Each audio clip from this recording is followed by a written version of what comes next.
Shalom, selamat pagi Bapak Ibu yang terkasih. Ada sukacita amin pada pagi hari ini yang merasakan kebaikan Tuhan melambaikan tangan bersama-sama. Haleluya. Ayat pembuka dari Praise and Worship pada pagi hari ini saya ambil dari Roma 8 ayat 37. Demikianlah firman Tuhan.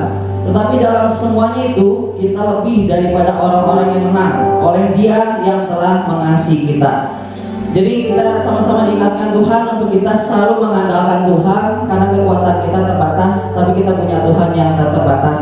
Oleh karena itu Tuhan akan memberikan kemenangan atas hidup setiap kita. Haleluya. Yes.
Yesus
yakin Kau nyata di sini, kemenangan terjadi di sini. Lagi katakan ku yakin Kau hadir di sini, ku rasakan kuasa yang tak terbatas. Ku yakin Kau nyata di sini, kemenangan terjadi di sini.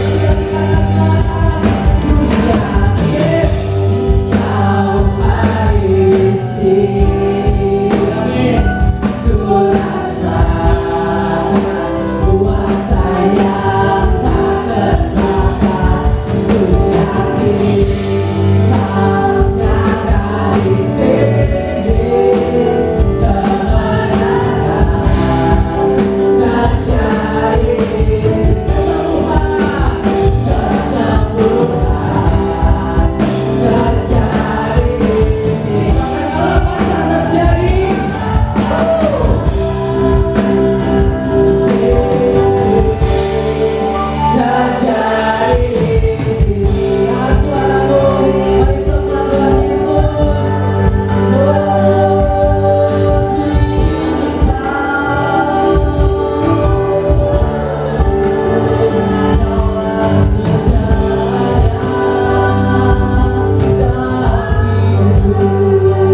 Tiada nama seperti-Mu, Yesus. Inilah hidup persembahkan hanya bagi-Mu. Kuasa-Mu nyata, kebenaran selalu tersediakan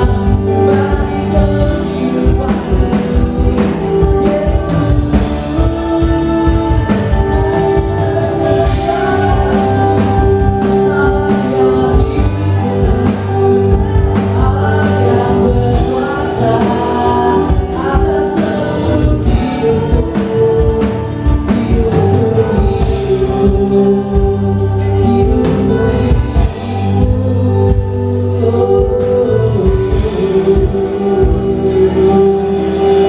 Besar anugerah-Mu bagi hidup setiap kami.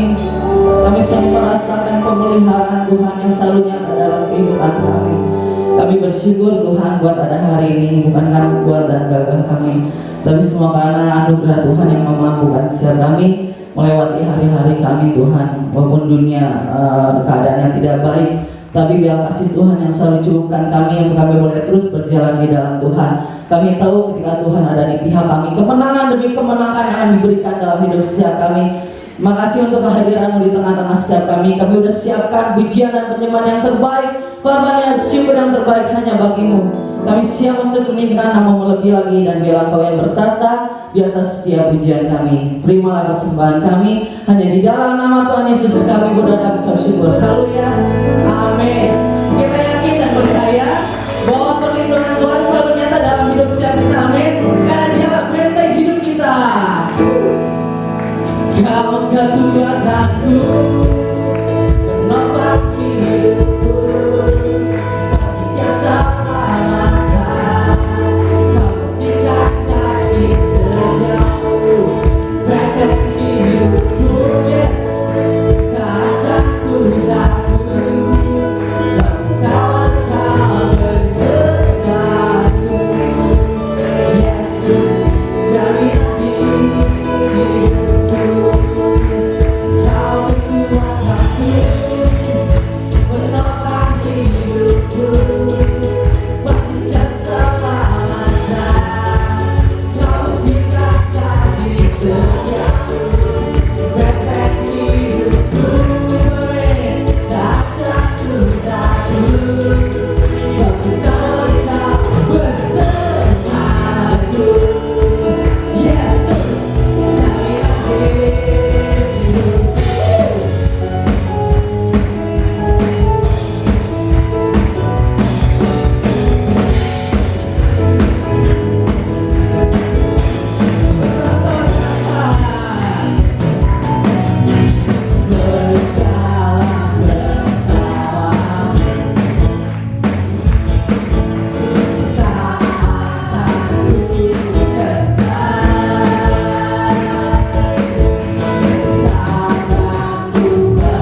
satupun kehendak kami yang jadi, tapi biarlah hanya kehendak-Mu yang jadi di tempat ini, di dalam setiap hidup umat-Mu di tempat ini.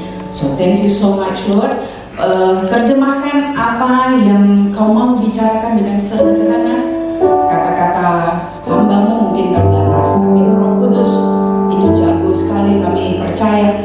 Dan kami percaya urapan-Mu yang baru telah menyertai kami pagi hari ini, rahmat-Mu yang baru penuh di dalam kami, dan kami sambut pesan-Mu di dalam nama Tuhan Yesus. Sama-sama kita semua yang siap mendengarkan firman Tuhan, sama-sama kita katakan amin. Amin. Sebelum duduk, saya tahu kita nggak boleh salaman atau bagaimana, tapi coba lihat kiri kanan depan belakang, kasih senyummu yang manis itu coba. Ya ngangguk-ngangguk aja ya. Kalau nggak senyum itu barangkali ada utang yang belum dibayar. Akan udah mau deket Natal ya. Ya, kalau sudah senyum silakan duduk. Haleluya. Kayaknya sudah berabad-abad ya. Nggak kesini ya, udah lama banget ya. Ada kali ya 50 tahun lalu ya. Yang Priyadi waktu itu masih kecil ya. Sekarang udah siap bikin anak kecil. Kasihan melihat dia dibully tadi malam. Ya, apa kabar? Luar biasa. Luar biasa ya. Wajahnya ada yang setengah luar biasa. Kalau dari sini semua nampak ya. Nah, yang di atas luar biasa.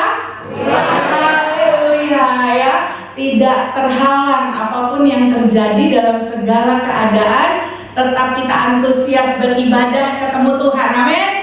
Amin. Saya senang melakukan itu karena saya percaya kita ini manusia diciptakan dengan sangat ajaib sama Tuhan. Amin.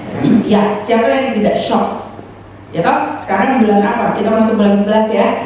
Siapa yang tidak shock menghadapi bulan ketiga di tahun ini kemarin? Betul?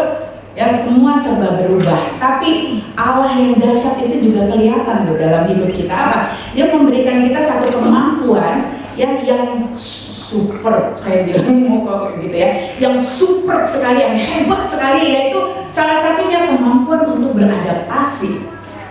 Ya, saya nggak cuma ngomong soal kemampuan rohani, saya percaya Anda harus sudah memiliki itu. Ya, tapi sebagai manusia, saya mau katakan kepada Anda bahwa Anda dan saya itu sudah diperlengkapi. Saya kemarin masuk lewat lift, menarik itu, the year of empowerment, benar? Ya, ini tahunnya Anda di-empower, diperlengkapi gitu.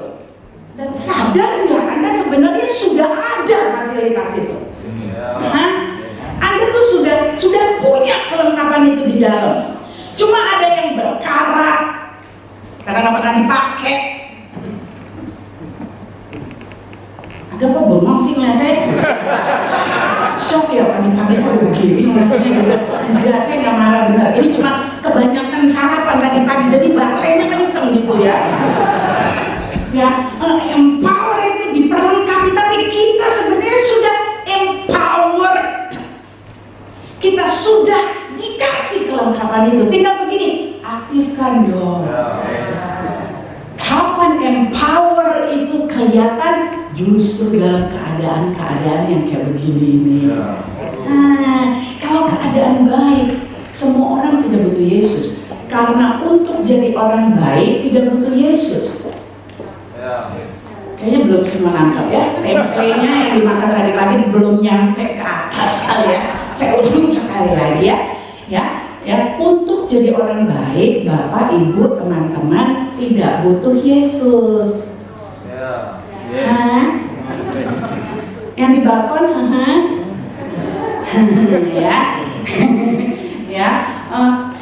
tapi gini, untuk jadi orang benar butuh Yesus.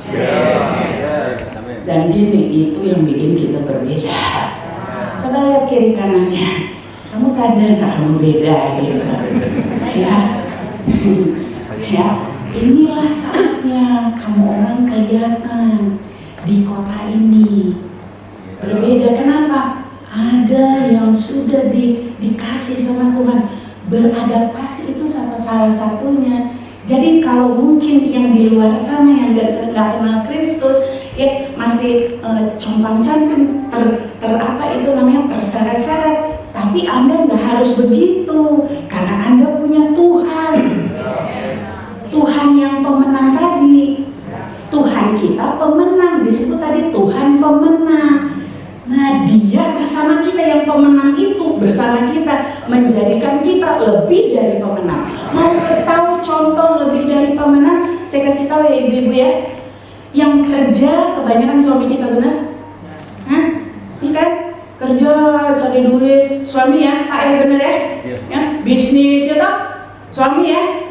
Tapi tiap akhir bulan udah terima upah, udah terima gaji, amplopnya setor istri. Nah, istri itu lebih dari pemenang. Salah satu contoh kecil saja, kalau saya rumit-rumit ya. Kanker terus berhasil, itu lebih dari pemenang sudah ya, udah jelas. Tapi yang kecil-kecil yang hari-harian kayak gitu tuh, masih ada yang dikasih, patut mengucap syukur. Ibu-ibu di rumah apa sih pengolah kan? Suamimu yang menghadapi setan, keluar ya kan? Menghadapi setan yang nyamar. Sekarang banyak setan nyamar, pakai lipstik. Iya, kesian dia. Pulang ke rumah dia berharap dapat ketemu istri, penolong, penghibur, comforter yang bisa menenangkan dia setelah dia capek berperang di luar. Ke rumah ketemu ketemu setan lagi. Capek amat tuh laki. Makanya banyak laki-laki sekarang meninggal cepat sebelum waktu. Aduh. Tapi kita jangan begitulah. Amin. Yang bertahun-tahun kita beribadah. Oke? Nah, hari ini juga menarik mentalitas. Ya. Saya tahu ada firman yang sudah dibagikan di warta di tangan Anda, tapi entah kenapa tadi malam tiba-tiba saya minta izin sama penulis warta Anda. Ini kok tapi kok aku apa ya? Ada sesuatu yang Tuhan taruh gitu. Saya harus nurut. Saya tunduk dan taat kepada suami saya. Anda tahu ya suami saya seorang Batak itu ya. Dia ntar sore kesini. Jadi Anda kalau yang fansnya dia tuh kalau hari ini normal, ya silakan datang lagi. Kalau Anda ya iyalah bininya, dia udah pulang aja. Soalnya pilihan cuma dua. Kalau kecewa ya bukan Pak Gideon. Pilihan cuma dua, entah saya yang pulang atau Anda yang pulang. Enggak ya, bercanda loh. Tahu kita disuruh pulang, enggak ya. Coba kita buka sama-sama 1 Petrus 2 ayat 9 dan 10. Tarik Mas. 1 Petrus 2 ayat 9 dan 10. Yuk kita baca sama-sama dengan bangga yuk. 1, 2, 3. Tetapi kamulah bangsa yang terpilih, apa? Umat yang rajani, bangsa yang kudus, umat kepunyaan Allah.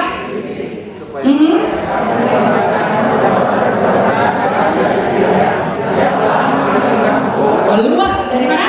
Kegelapan kepada terangnya yang ajaib. Terus kamu yang dahulu bukan umat Allah, tapi yang sekarang menjadi umatnya. Yang dahulu tapi sekarang.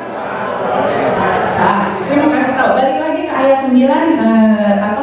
Ya, sayang, mumpung suamiku nggak ada di sini ya. Oke. Ayat 9. Nah, lihat, perhatikan ya.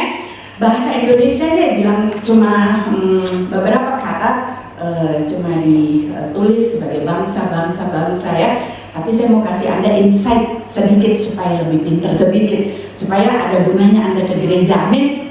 Ya, masuk ke gereja kurang-kurang, nanti keluar gereja ada pengetahuan yang bertambah, begitu sedikit lebih pintar sedikit aja gitu ya. Jadi ada gunanya datang ke sini, amin. Amin ya. Coba bilang kiri kanan, biar ada gunanya kita ke sini gitu. Yuk.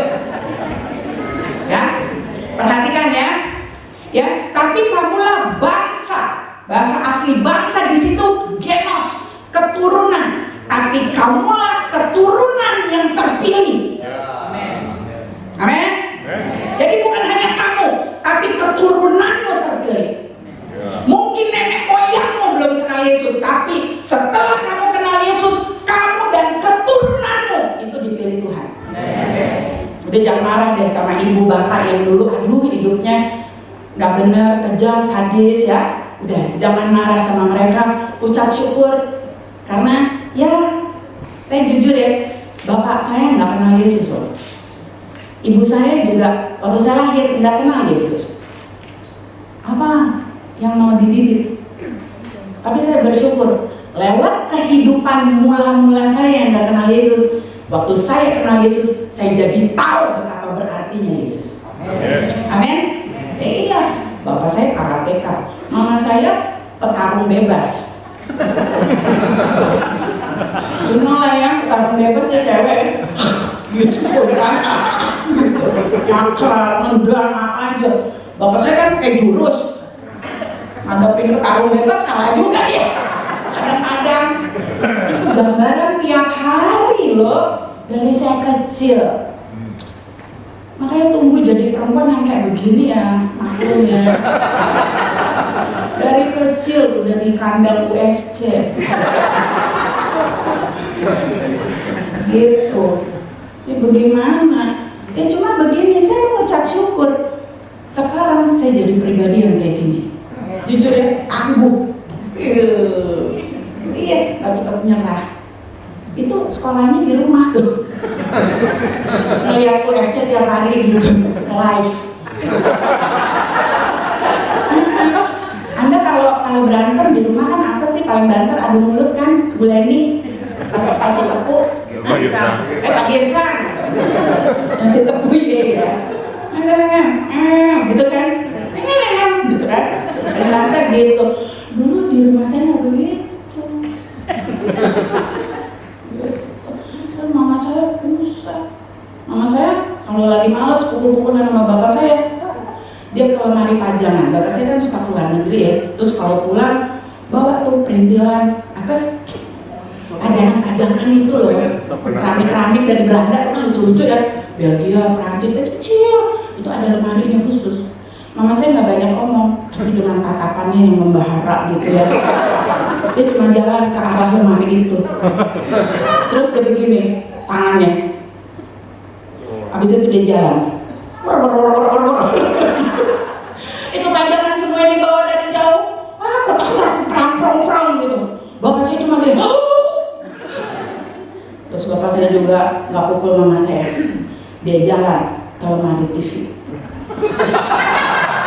Karena mama saya kan udah nonton TV di rumah tangga gitu loh, nggak punya banyak apa ya, kesibukan. Dia cabut televisinya, dia angkat, terus dia lempar ke depan mama saya, bukan ke mama saya, ke depan mama saya. Kumprang!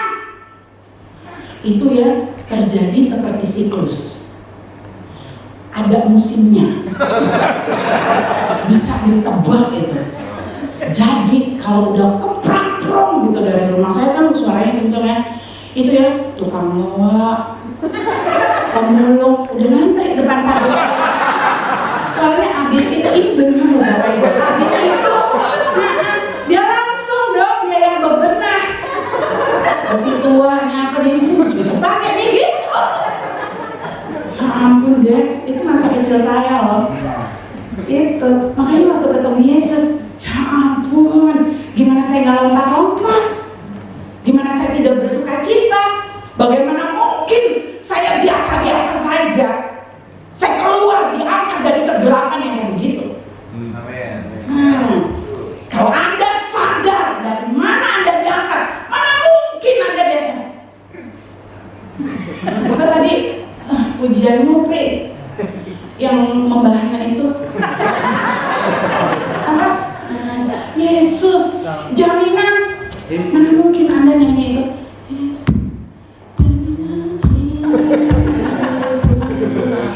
Saya pikir mungkin orang ini diambil dari kegelapan yang remang-remang.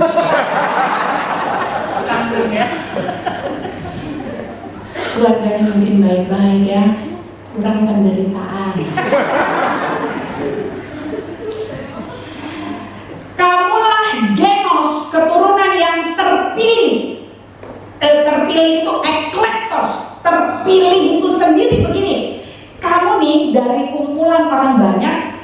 ini tuh begini, kamu dicomot itu bahasa Indonesia bukan? Iya ya, boleh ya jadi dipakai. Dicomot keluar dari kumpulan orang banyak itu. Kamu dipisahkan sama Tuhan, itu yang namanya eklektos. Kamu dipilih secara khusus, bayangkan. Dan bukan hanya itu, dia bilang begini, imamat yang rajani, kaum imam yang rajani itu begini, sifatnya tuh royal, kingly. Bahasa Indonesia itu saya nggak tahu. Kingly. Bukan hanya berwibawa, baunya tuh kerajaan. Bau ningrat. Oke, papi. Nanti aku kasih tahu sama suami. Imam, tapi begini, ningrat. Semoga Anda terberkah. Amin. Imamat yang rajani. Tapi lucunya gini, bangsa yang kudus. Kalau bahasa Indonesia kan sama yang bangsa, tapi sebenarnya artinya etnos yang kudus. Etnis, kumpulan orang-orang yang tadi bangsa keturunan. Sekarang gini, etnos, kumpulan orang-orang yang kudus. Jadi bukan hanya keturunanmu yang sudah ditentukan oleh Allah, dipilih, dikhususkan untuk dia, tapi begini, kamu semua sebagai korporat di tempat ini, kamu juga dikuduskan oleh Tuhan. Dan kalau memang etnos, itu tidak ada bedanya. Semua suku, etnos itu kan etnis kan ngomong suku ya. Dan semua gender, laki-laki, perempuan gak ada bedanya. Gak ada derajat pembedaan. Dia bilang gini, umat kepunyaan Allah sendiri. Bahasa aslinya itu keren ya. Saya kemarin peripoiesis, umat kepunyaan Allah. Ya, purchase possession. Umat kepunyaan itu begini, kepunyaan yang udah ditebus, udah dibeli lunas sama Tuhan. Bahasa lainnya, saya sampai ketawa tadi malam begini, peculiar people. Umat kepunyaan Allah sendiri ternyata begini, peculiar people, orang yang aneh. Ya, orang Kristen, umat pilihan itu, kamu, saya, ternyata peculiar people, orang yang aneh dipandang sama dunia. Karena cara kita berbeda, cara kita itu ningrat. Kita sama-sama sembahyang, sama-sama berdoa. Tapi kok yang ini beda nih? Yang ini kelihatan nih. Kelihatan hasil doanya gitu. Hasil ibadahnya kelihatan. Kenapa? Beda. Karena berbeda jadi aneh. Orang pandemi teriak-teriak ya nggak? Susah. Jadi malah puji Tuhan, kan aneh. Covid puji Tuhan. Itu memang puji Tuhan. Jadi begini Bapak Ibu, teman-teman, kalau kekristenanmu belum bikin engkau berbeda sama orang di luar sana, belum bikin kamu kelihatan aneh, sebaiknya ditinjau lagi kekristenanmu. Coba diaudit. Diaudit, ngerti ya? Periksa lagi, nyanyi tiap hari. Salih lihat hati. Berani dong nyanyi kayak gitu. Sebab firmannya sebenarnya artinya demikian. Sedikit lebih pintar. Soalnya saya tahu ada yang pintar ya. Nah, mentalitas apa itu? Melihat artinya di kamus besar bahasa Indonesia, mentalitas itu ngomong soal keadaan, aktivitas jiwanya manusia, roh, jiwa, dan tubuh. Mentalitas itu kegiatan jiwani. Ya, jadi gini, meliputi cara kita berpikir dan cara kita bertindak. Nah, hubungannya dengan apa yang sudah kita mengerti lewat ayat ini, dihubungkan dengan mentalitas kita. Apa yang Tuhan mau kita mengerti? Pertanyaannya begini, apakah cara berpikir kita sekarang sudah selaras belum dengan cara berpikir Kristus? Cara kita merasa, hei perempuan, cara kita merasa apakah sudah cocok, sudah selaras, sejalan dengan cara Kristus merasa?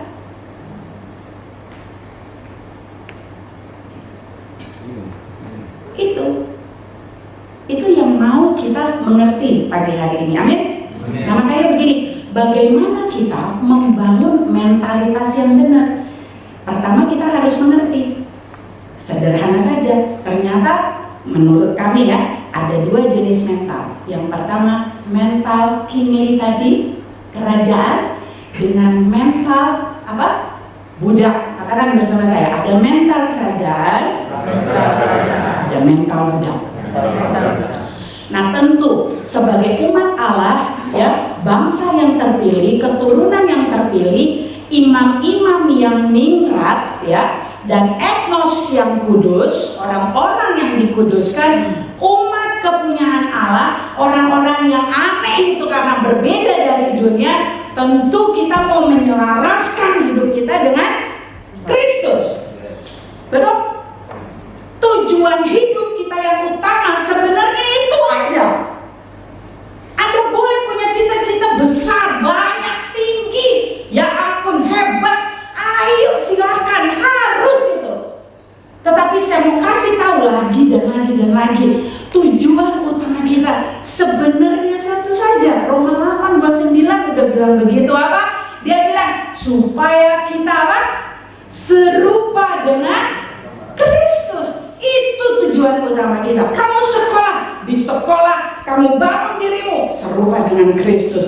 Kamu melayani di gereja, kamu bangun keserupaan dengan Kristus. Itu harus kelihatan. Waktu saya main musik, waktu saya terima tamu, waktu saya berjemaat, semuanya harus kelihatan. Waktu kamu di bisnis, harus kelihatan keserupaanmu dengan Kristus. Itu yang bikin kamu berbeda. Gak ada yang lain. Amin. Ibu-ibu, waktu kamu berhias, dandan gitu loh. Waktu kamu dandan, jangan lupa, saya harus serupa Kristus. Oh iya, oh itu yang suka nggak? Suka nggak dipikirin, you know? Waktu dandan dia lupa, dia lakukan demi dirinya. Enggak, dalam semua kegiatan kita, keserupaan dengan Kristus itu jadi tujuan utama. Makanya waktu saya pakai baju, saya tanya sama suami saya, malu-maluin kamu nggak? Tenang.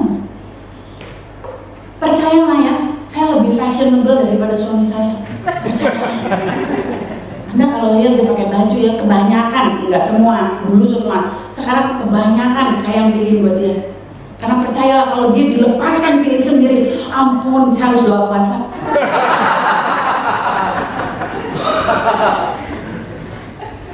Begitu dia pergi, mau kemana Pi? Mau ke apa? Di Bogor tuh kan ada Botani Square, mall ya. Saya tuh udah deg-degan. Ngapain Pi? Tapi mau beli baju gitu. Mau buat apa? Baju udah banyak. Gitu. Bosan. Buat besok khotbah di Sukabumi. Itu yang bilang-bilang ya. Ntar kali dia mau pakai tuh batik di luar. Saya udah takut. Aduh Tuhan, jangan sampai dia pilih corak naga itu.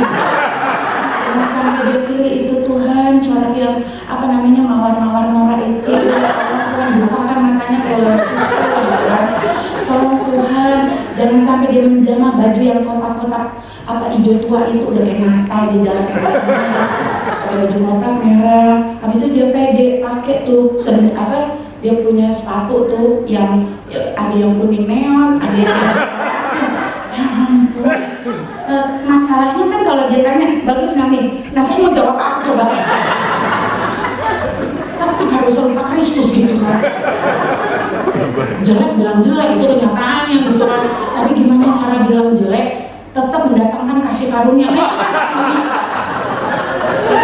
gitu. Nah, jadi repot gitu loh. Setiap hari keserupan dengan Kristus itu mewarnai kehidupan kami. Iya, apa saja, nerima telepon. Ya ampun, ibu-ibu sadar nggak setiap kali nerima telepon itu pertempuran antara surga dan neraka? Hah? Sadar nggak? Kurang sadar kan? Nanyanya sebenarnya simpel, mau nanya besok gereja jam berapa ya? Itu sebenarnya tujuan telepon. Tapi kan akhirnya bisa kemana-mana kan? Ya kan? Kamu tahu nggak kemarin? Lihat nggak lo kemarin? Si itu, ya itu bajunya, oh elah, jangan cuma bajunya, mulutnya, kemana-mana. Saya percaya kalau misalnya kita terus tempel keserupan dengan Kristus, kita akan terhindar dari jebakan-jebakan yang kayak begitu. Amin, amin. Makanya gini, waspadalah sedikit. Nah sekarang begini, bagaimana membangun mentalitas yang benar? Yang pertama, Yohanes 15 ayat 15, Pak. Yohanes 15 ayat 15. Ya, aku tidak menyebut kamu lagi hamba. Ini perkataan Yesus sendiri ya. Sebab hamba tidak tahu apa yang dibuat oleh tuannya. Tapi aku menyebut kamu apa? Sahabat, friend. Karena aku telah memberitahukan kepada kamu segala sesuatu yang telah kudengar dari Bapakku. Sekilas saja kalau kita baca ini. Ini kok kan sama apa yang Petrus ngomong tadi ya, kita diambil dari gelap loh. Gelap itu budak. Hidup kita waktu dalam kegelapan itu budak, Pak, Bu. Budak apa? Budak dosa. Loh, gimana nggak budak dosa? Hah? Banyak orang kalau saya bilang begitu, dia menghibur dirinya. Enggak kok, ke gereja rajin, persembahan rajin, pandemi gua masih bayar persepuluhan. Orang itu perintah Tuhan persepuluhan harus dibikin, lu bangga banget. Orang perintah ya harus dibikin, betul nggak? Kalau nggak dibikin, lu terima akibatnya. Terus gini, masih baik kok, masih untung gua melayani, nggak dibayar loh. Saya bilang sama suami saya, orang gila tuh, udah nggak ada kata lain dah. Merasa udah berjasa gitu sama Tuhan karena melakukan hal-hal yang baik. Dia lupa apa yang Tuhan kerjakan di dalam hidupnya jauh lebih besar daripada itu. Ya ampun. Terus begini, aku tidak menyebut kamu lagi hamba. Kamu bukan lagi budak. Hamba itu masih bagus banget ya Bu ya, kata-katanya masih halus ya. Tapi kalau gini, aku tidak menyebut kamu lagi budak. Nah, berasa nggak? Ada berasa gitu ya, ada yang cecek gitu ya. Sebab budak tidak tahu apa yang diperbuat oleh Tuhan. Ya iya, apa urusannya? Disconnect kamu sama Tuhan, betul? Gak punya hubungan, gak punya. Tapi aku menyebut kamu sahabat. Nah jadi begini, membangun mentalitas yang benar, yaitu mentalitas kerajaan. Yang pertama, tinggalkan mentalitas budak itu. Mentalitas kegelapan, tinggalin. Kayak apa sih contoh mental budak? Saya kasih tahu ya. Tapi Bapak Ibu janji dulu jangan tersinggung sama saya ya. Main di atas. Kalau di atas kayaknya ngeliatnya kan gitu. Merasa kayak Tuhan ya kalau gitu. Memunjam. Enggak lah ya. Mentalitas budak itu begini, minder, merasa tidak mampu. Kenapa? Budak kan miskin. Bukan soal duit. Kalau saya ngomong miskin bukan soal duit Bapak Ibu, tapi mental miskin itu mental budak. Kayak apa tuh? Mental miskin kayak apa sih? Saya kasih tahu ya. Selalu merasa kurang. Tidak pernah merasa cukup. Jadi mental budak, mental miskin, gak ada urusan sama berapa uang yang kamu punya, gak ada. Tapi itu urusannya sama yang di dalam kamu. Oh banyak juga kok orang uangnya banyak, tapi tetap merasa kurang, miskin tuh. Sehingga begini, mental budak juga apa akhirnya menghalalkan segala cara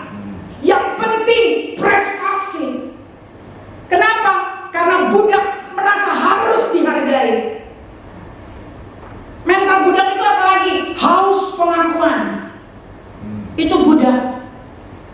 Kalau habis bikin apa-apa harus dipuji. Harus apa? Diakui.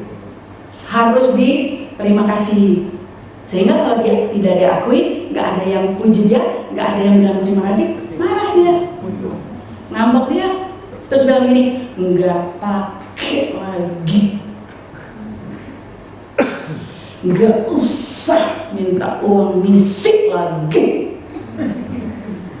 uangnya diminta, guanya nggak diatur. Itu kenyataan kisah sejati. Ada orangnya. Nggak di sini ya, di Bogor, Sukabumi aman. Mental budak. Ya. Kamu mau tahu apa lagi mental budak nih? Kegelapan kan? Ya. Kalau habis ngasih, mesti dibilang terima kasih kan? Ya kan? Tapi di saat yang sama gini, nggak suka terima tanggung jawab. Budak itu. Karena budak kan terpaksa kan, bawaannya kan terpaksa, bikin apa-apa terpaksa, bikin apa-apa karena disuruh. Kalau nggak disuruh nggak mau, nggak jalan, gitu kan. Tapi kalau dijalanin sambil gerutu dalam hati, gue lagi, pokoknya gitu aja, GL gitu. Ya, gue lagi, mending ada upahnya. Mending ada terima kasih, balasnya. Tapi di saat yang sama ini lucu ya kalau budak ya. Kalau diminta pertanggungjawaban, lari. Atau gini, dia lempar tanggung jawab, bukan salah saya, tapi dia. Itu kejadian Taman Eden tuh, benar? Kejadian yang, dikit lagi nyemplung ke dalam neraka gitu kan? Itu kan awalnya kan?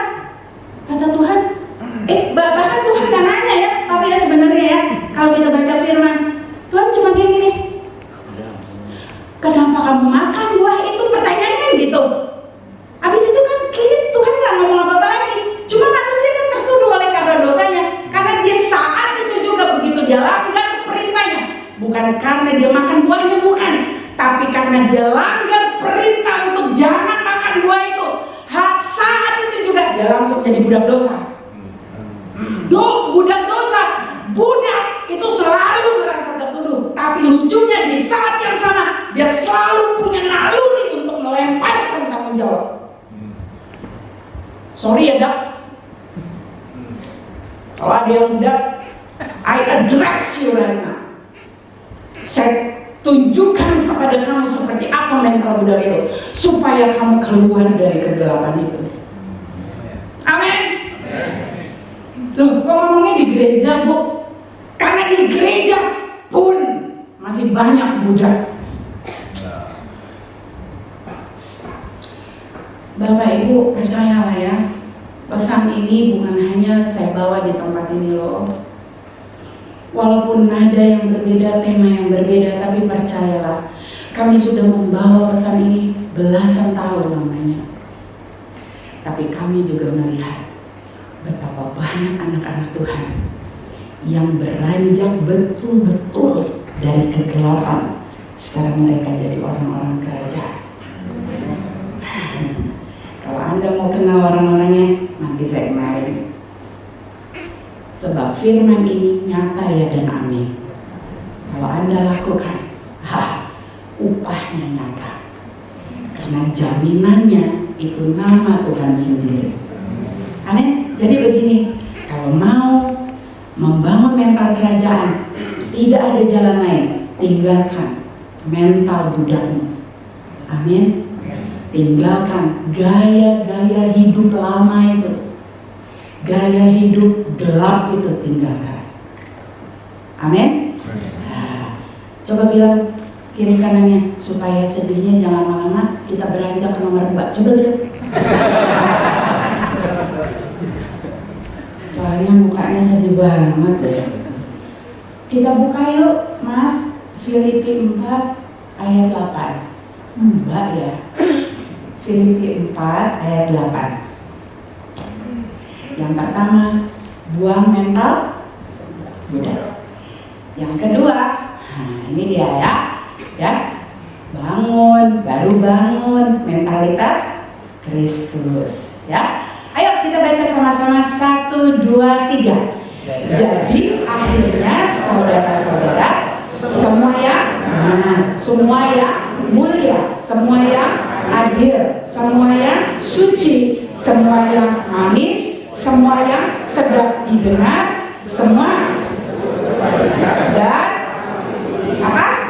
Pikirkanlah semuanya itu. Sekali lagi terakhirnya apa? Pikirkanlah semua itu. Pikirkan itu bahasa aslinya logisomai. Apa itu logisomai? Bukan somai babi, bukan. Logisomai itu bahasa Yunani ya. Kan udah janji kita datang ke gereja pulang sedikit lebih pintar. Jadi kalau ada orang nanya, lu ke gereja ngapain? Les bahasa Yunani gitu. ya, kan aksi kan gitu ya. Jadi bahasa Yunani itu logisomai. Apa itu? Pikirkanlah, logisomaikan semuanya itu.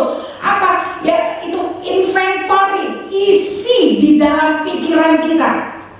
Pikirkanlah itu, cek isi inventory di dalam pikiran kita. Apa itu? Ya. Nah, Tuhan mau waktu kita membangun mentalitas kerajaan yang adalah mentalitas Kristus, ini nih kita pikirin nih. Isi pikiranmu dengan ini. Maksudnya begitu. Apa? Semua yang benar. Apa itu yang benar? Apa itu yang benar? Saya nanya nih Bapak Ibu, jawab aku biar kelihatan ada gunanya. Hah? Apa? Semua yang benar, apa itu? Firman. Ingat ya tadi ya, yang baik belum tentu benar. Tapi kalau benar, pasti baik. Dan tidak ada yang benar selain firman.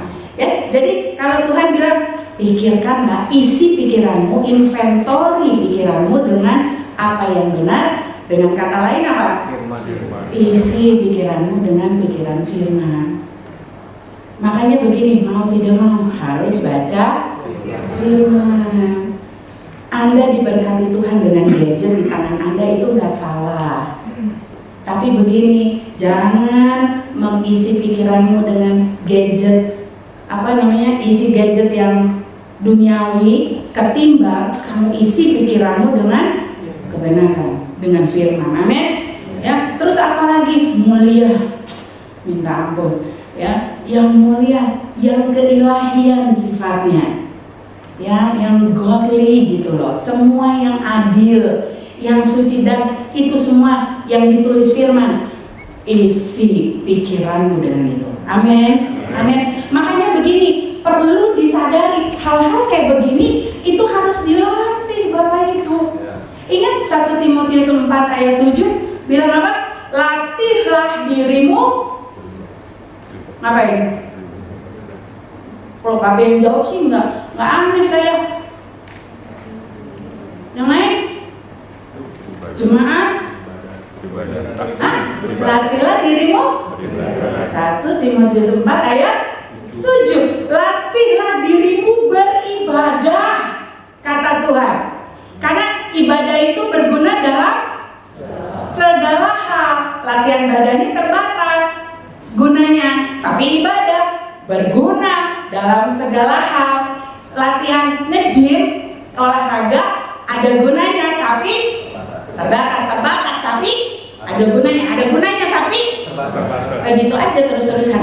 Ya, latihan badan nggak salah, tapi terbatas gunanya. Ada tapi terbatas. Tapi kalau ibadah berguna dalam, pertanyaannya seperti apa yang dimaksud dengan beribadah? Latihlah dirimu beribadah. Maksudnya ibadah kayak begini? Enggak. Ibadah itu tadi ya, keterbatasan bahasa memaksa kita untuk mencari kebenaran itu. Pak, Bu, teman-teman, kebenaran itu harus dicari. Kamu tidak bisa duduk di rumah, duduk di gereja terus kamu mengharapkan kebenaran itu datang sama kamu. Enggak, kebenaran itu harus dicari. Dibilang dia seperti harta karun. Bukan kayak kerikil, bukan. Kerikil lu tendang di pinggir jalan beralakan tuh. Kebenaran itu mahal harganya. Seperti harta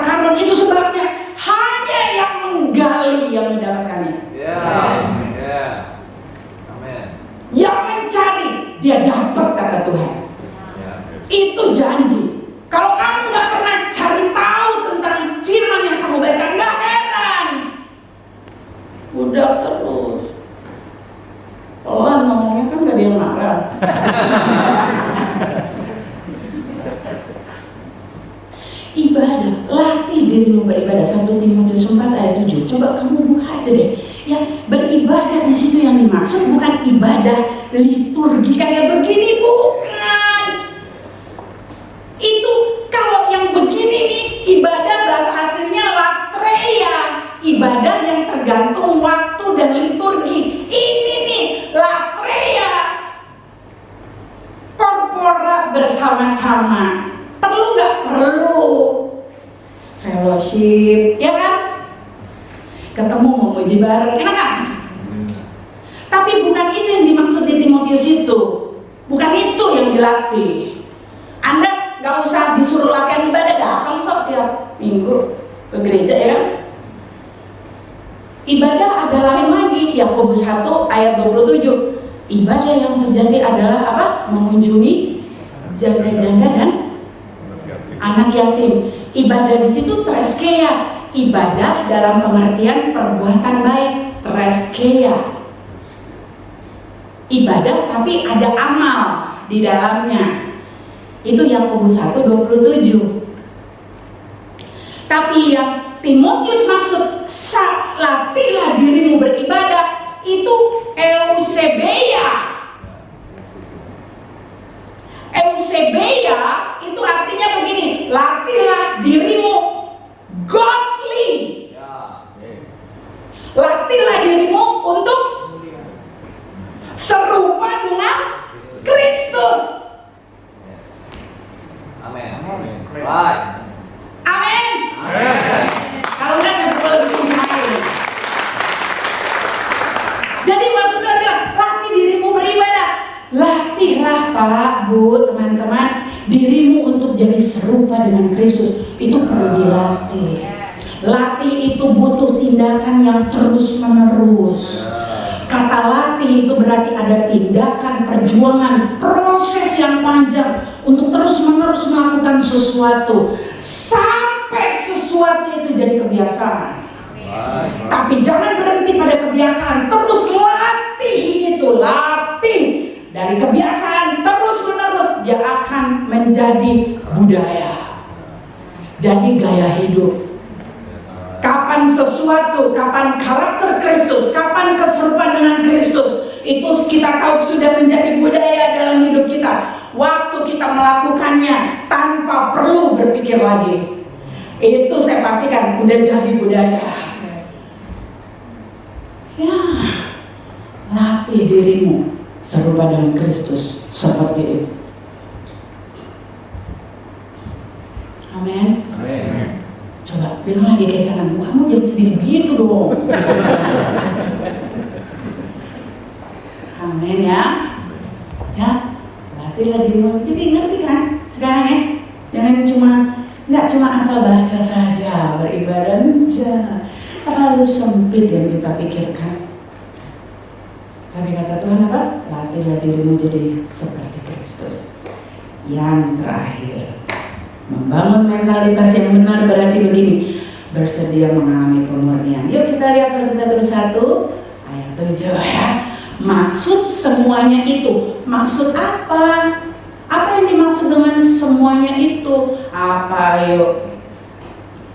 Maksud semuanya itu ialah untuk membuktikan kemurnian imanmu yang jauh lebih tinggi nilainya daripada emas murni. Emas yang fana, yang diuji kemurniannya dengan api, sehingga kamu memperoleh pujian dan kemuliaan dan kehormatan pada hari Yesus menyatakan dirinya. Maksud semuanya itu, maksud apa? Maksud apa? Hah? Beribadah? Enggak, marah deh, dicocok-cocokin nih. Baca firman, kadang-kadang kita harus baca sebelumnya atau sesudahnya, ya. Ya, saya kasih tahu cara-cara baca firman yang cerdas, amin. Ya, jadi kalau baca ini sebelumnya dilihat maksud semuanya itu apa ya, semuanya itu ternyata ada di ayat sebelumnya, Bapak Ibu. Dibilang begini, ayat 6, bergembiralah akan hal itu sekalipun sekarang ini kamu seketika. Maksud seketika apa? Sebentar kamu harus berduka cita oleh apa? Berbagai-bagai pencobaan. Baru ayat 7-nya. Ayo Mbak. Nah, maksud semuanya itu apa? Semuanya apa? Yang tadi, pencobaan. Bahkan kalau Anda baca lagi atas-atasnya, penderitaan. Maksud semua pencobaan dan penderitaan itu ialah untuk apa ternyata? Membuktikan kemurnian imanmu. Bapak Ibu, COVID ini tidak menakutkan. Dia hanya Allah Tuhan untuk menunjukkan apa yang ada di dalam kamu selama ini. Perasmos, perakso, kata kerja menunjukkan, memunculkan apa yang ada di dalam kita. Apa yang kamu bangun ternyata selama ini. Apa yang saya bangun ternyata selama ini. Apakah betul saya membangun iman kepada Kristus yang hidup itu? Bahkan iman hidup kepada Kristus yang hidup itu. Bukan hanya Kristus yang hidup, tapi iman saya juga hidup.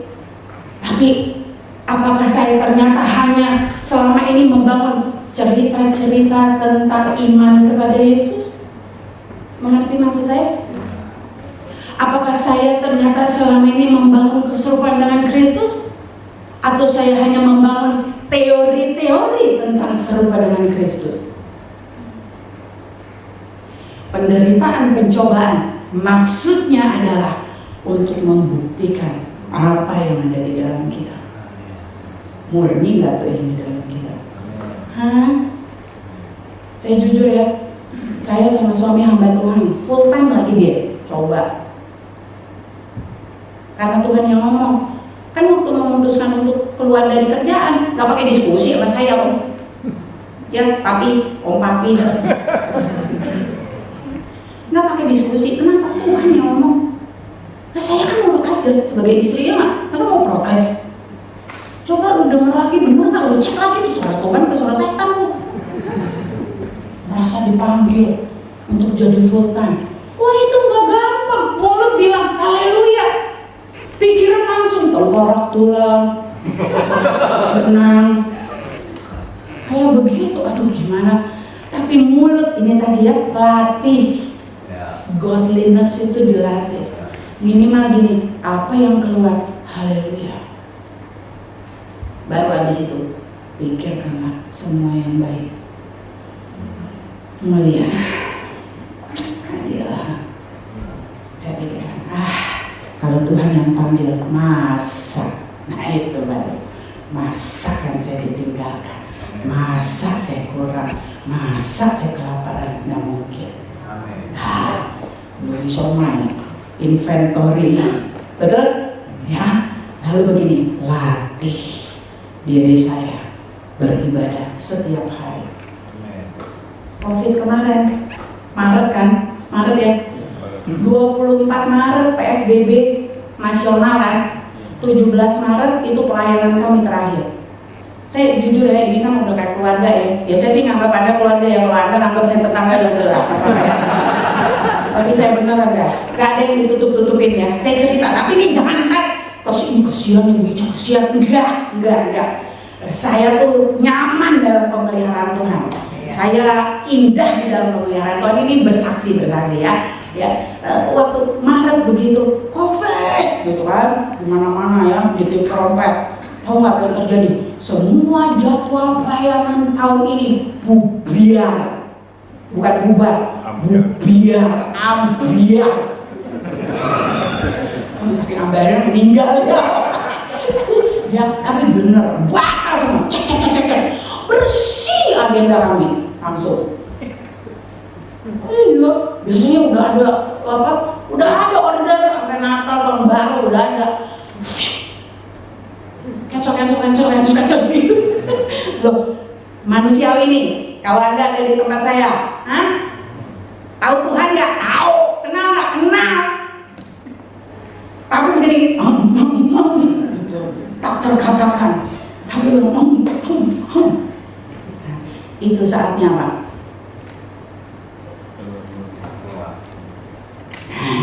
Kami duduk kita. Lihat apa yang ada di dalam coba. Masih ada iman kan? Masih. Masih ya, walaupun deg-degan ya.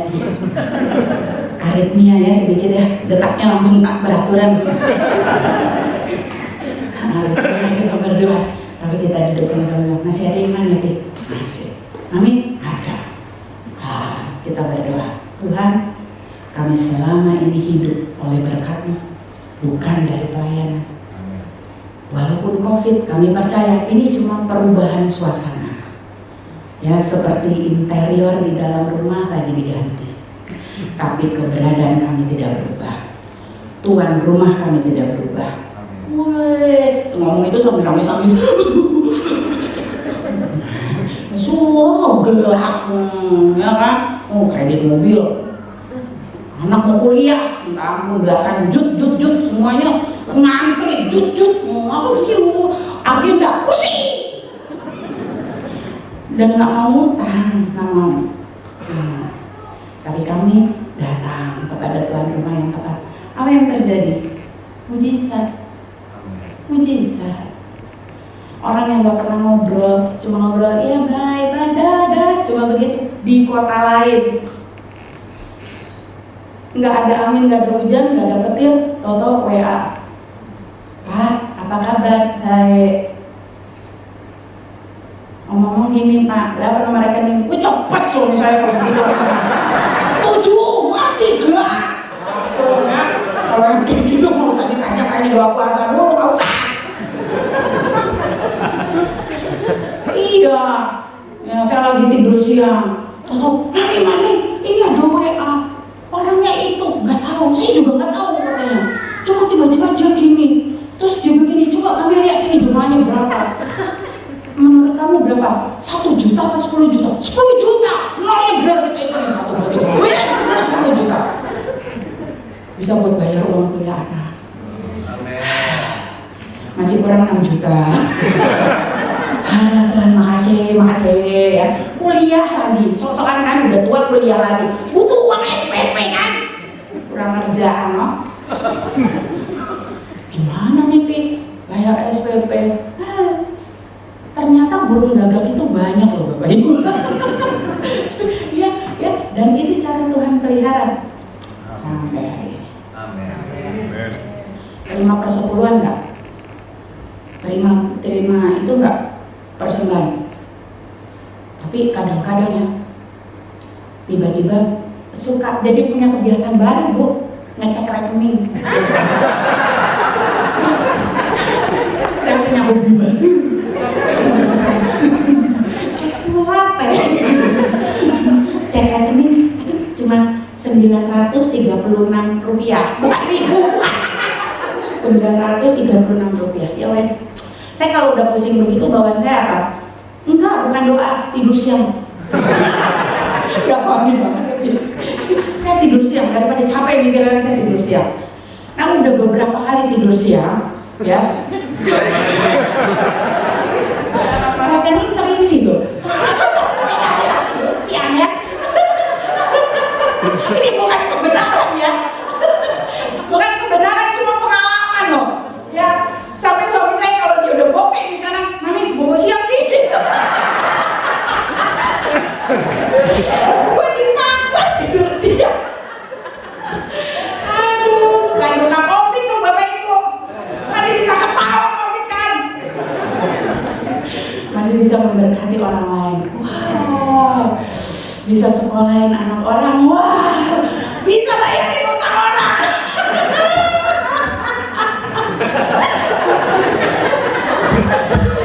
Aduh, orang dateng lu utang, lu kira aku banyak duit. Aduh, ampun dah. Kadang-kadang saya sampai sebel sama Tuhan, anak lu tuh, gitu. Aku berdoa sama Tuhan udah gak pakai liturgi lagi deh. Ini anak lu nih, utang dah punya kesini, gitu.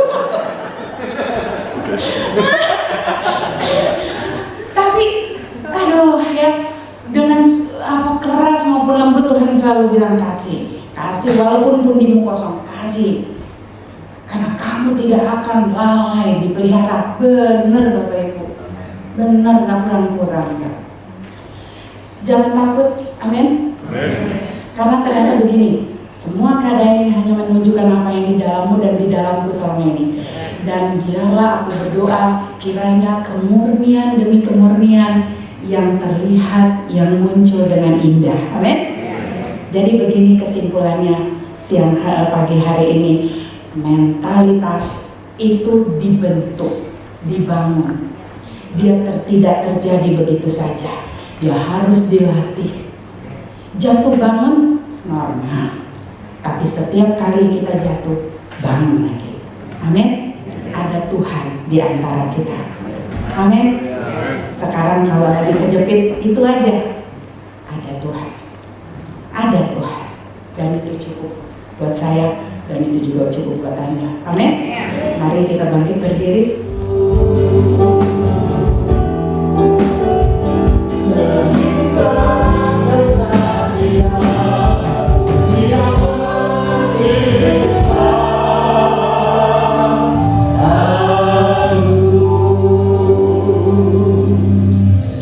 Kami bersyukur, berterima kasih kepada Tuhan kalau Tuhan sudah memberkati seluruh rakyat acara kepada kami dari awal bahkan sampai pada yang berkati puji-pujian, memberkati firman Tuhan, berkati Tata sudah memberikan persembahan untuk pekerjaanmu, untuk kas, persembahan perpuluhan, Tuhan akan balas dengan berlimpah-limpah.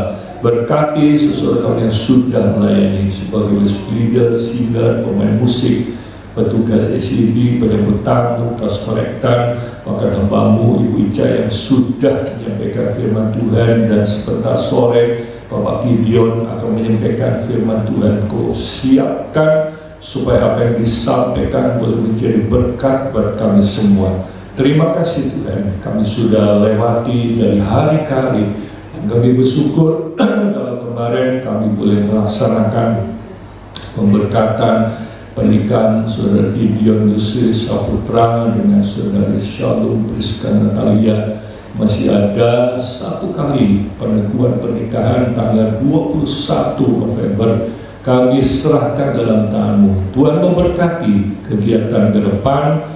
Ada doa siang, hari Selasa, Rabu, Kamis, dan Jumat. Tuhan juga akan memberkati. Ada konser, latihan pujian dari musik, hari Sabtu ibadah kaum muda, hari Minggu pagi dan sore, ibadah pertama, ibadah kedua.